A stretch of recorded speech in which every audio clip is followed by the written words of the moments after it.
NEC Article 230.71 permits grouping up to 6 disconnecting means at the main service under specific conditions. These conditions: firstly, the disconnecting means must be grouped within a single enclosure or readily accessible location, and secondly, each disconnecting means must be capable of simultaneously opening all ungrounded conductors of the circuit or equipment. NEC Article 230.74 mandates that all ungrounded conductors of a circuit must be simultaneously opened by a single disconnecting means, except as permitted elsewhere in the code. Now consider a residential service without a main breaker, like that residential tract built in 2006 in California. Such installations are possible under NEC exceptions to Article 230.74. These exceptions include direct current systems or DC circuits where opening all ungrounded conductors presents a safety hazard, for example, utility company underground feeders that supply multiple buildings and fuses used as a disconnecting means because fuses open all ungrounded conductors simultaneously. Addressing safety concerns, it's crucial to consider the implications of a residential service lacking a main breaker. In the event of an electrical fault, quickly and safely disconnecting power to the entire property may be difficult or impossible. Individual circuit breakers might not provide sufficient protection against a system-wide fault. Electricians and firefighters could face heightened risks when working on or responding to electrical emergencies in such scenarios. In conclusion, NEC Articles 230.71 and 230.74 do not explicitly mandate a main breaker in every situation. However, installing a main breaker for residential services is generally considered good practice, enhancing safety and convenience. In the case of the residential tract without a main breaker, it's possible that an exception to Article 230.74 was applied. Nonetheless, it's vital to acknowledge potential safety concerns and contemplate installing a main breaker for optimal safety. Focusing on Article 230.71, the allowance for up to 6 service disconnecting means is not a blanket authorization. The code emphasizes that these disconnects must be grouped. This grouping ensures that in an emergency or for maintenance, the entire service can be readily de-energized by operating a maximum of 6 switches or circuit breakers. Accessibility is another key factor, meaning these disconnects must be located where they are easily reached by the homeowner or qualified personnel. Simultaneously opening all ungrounded conductors is a critical safety feature. It prevents a situation where one leg of a multi-wire circuit remains energized, which could pose a shock hazard or damage equipment. Moving on to Article 230.74, the requirement for single disconnecting means to open all ungrounded conductors is intended to simplify the process of de-energizing the entire service. This is especially important in emergency situations where time is of the essence. The exceptions to this rule are narrowly defined.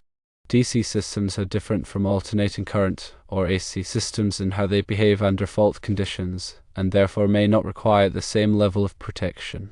The exception for situations where opening all ungrounded conductors presents a safety hazard is typically applied in industrial settings where shutting down the entire service could have catastrophic consequences.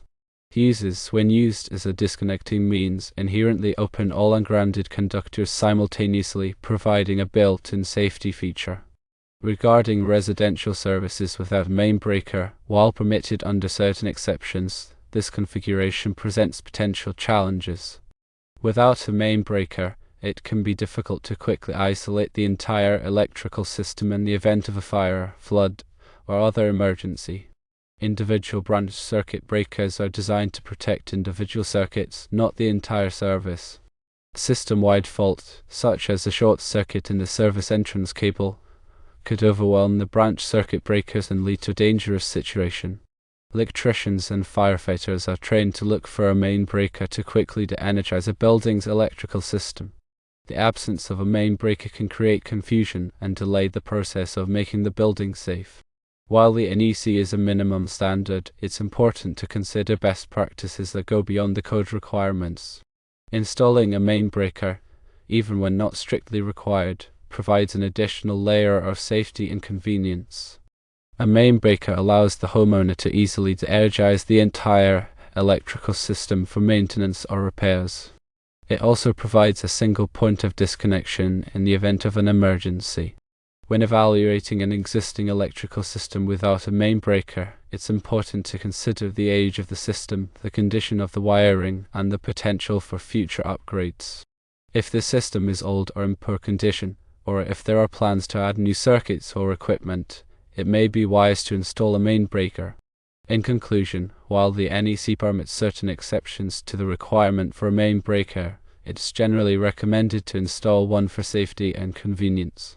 A main breaker provides a single point of disconnection in the event of an emergency, protects against system-wide faults, and simplifies maintenance and repairs.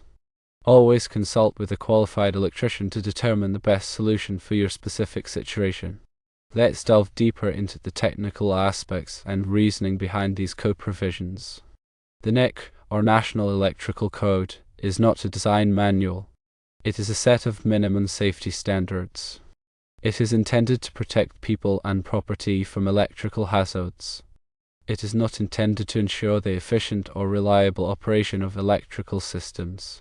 Article 230 specifically addresses service entrances. The service entrance is the point where electrical power enters a building from the utility company. It includes the service conductors, the service equipment, and the grounding system.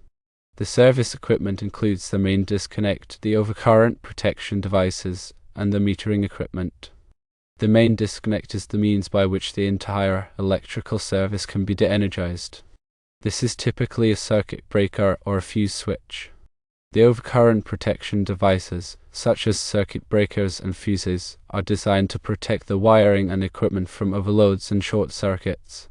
The grounding system provides a path for fault current to flow back to the source, which helps to trip the overcurrent protection devices and prevent electrical shock. Article 230.71 addresses the number of service disconnects. The basic rule is that a building must have no more than 6 service disconnects.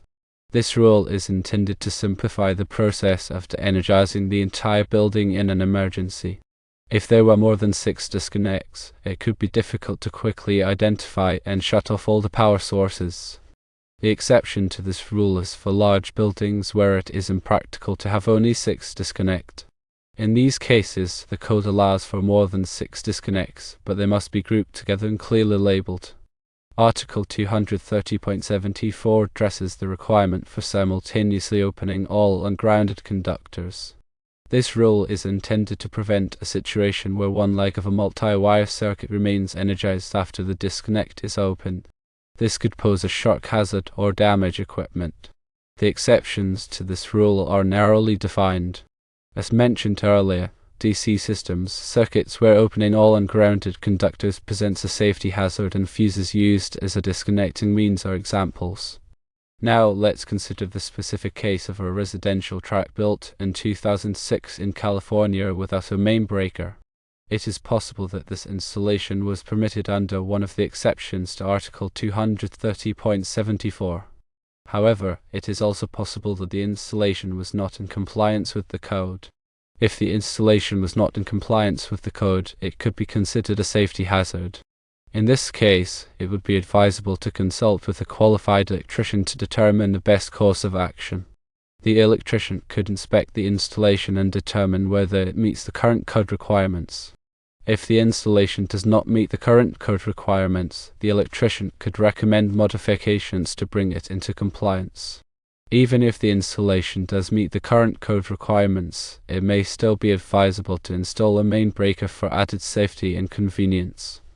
A main breaker would provide a single point of disconnection in the event of an emergency, protect against system-wide faults, and simplify maintenance and repairs. When deciding whether to install a main breaker, it is important to consider the following factors. Firstly, the age of the electrical system. Older electrical systems may not have the same level of safety features as newer systems. Secondly, the condition of the wiring. If the wiring is old or damaged, it may be more likely to develop faults. Thirdly, the potential for future upgrades. If there are plans to add new circuits or equipment, it may be wise to install a main breaker to accommodate the increased load. Fourthly, the personal preference. Some homeowners simply prefer to have a main breaker for added peace of mind. Ultimately, the decision of whether to install a main breaker is a personal one. However, it is important to weigh the risks and benefits carefully before making a decision. Consulting with a qualified electrician can help to make an informed decision. In addition to the code requirements, there are also industry best practices to consider. Many electricians recommend installing a main breaker in all residential services, regardless of whether it is required by the code. This is because a main breaker provides an added layer of safety and convenience. It also makes it easier to troubleshoot electrical problems and perform maintenance. When installing a main breaker, it is important to choose the right size breaker for the service. The breaker must be large enough to handle the entire load of the house, but not so large that it will not trip in the event of a fault. A qualified electrician can help to determine the correct size breaker for a specific application. It is also important to ensure that the main breaker is properly labeled. The label should clearly indicate that the breaker is the main disconnect for the house. This will help emergency responders quickly to energize the building in the event of a fire or other emergency. In summary, while the NEC permits certain exceptions to the requirement for a main breaker, it is generally recommended to install one for safety and convenience. A main breaker provides a single point of disconnection in the event of an emergency, protects against system-wide faults, and simplifies maintenance and repairs. Always consult with a qualified electrician to determine the best solution for your specific situation. Now let's examine specific scenarios and address potential misunderstandings. Firstly, consider a situation where a residential service is fed by underground service entrance cables directly from a transformer. In this case, the utility company may have installed a fuse disconnect at the transformer, which serves as the main disconnect for the service. However, even in this scenario, it may still be advisable to install a main breaker at the house for added safety and convenience. Secondly, consider a situation where a residential service is fed by overhead service conductors. In this case, the service conductors typically terminate at a weatherhead on the outside of the house. From the weatherhead, the conductors run through a meter and then to the service panel inside the house. In this scenario, a main breaker is typically installed in the service panel. Thirdly, consider a situation where a residential service is fed by a generator. In this case, a transfer switch is typically installed to switch between the utility power and the generator power.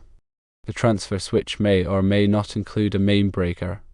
If the transfer switch does not include a main breaker, it may be advisable to install one for added safety and convenience.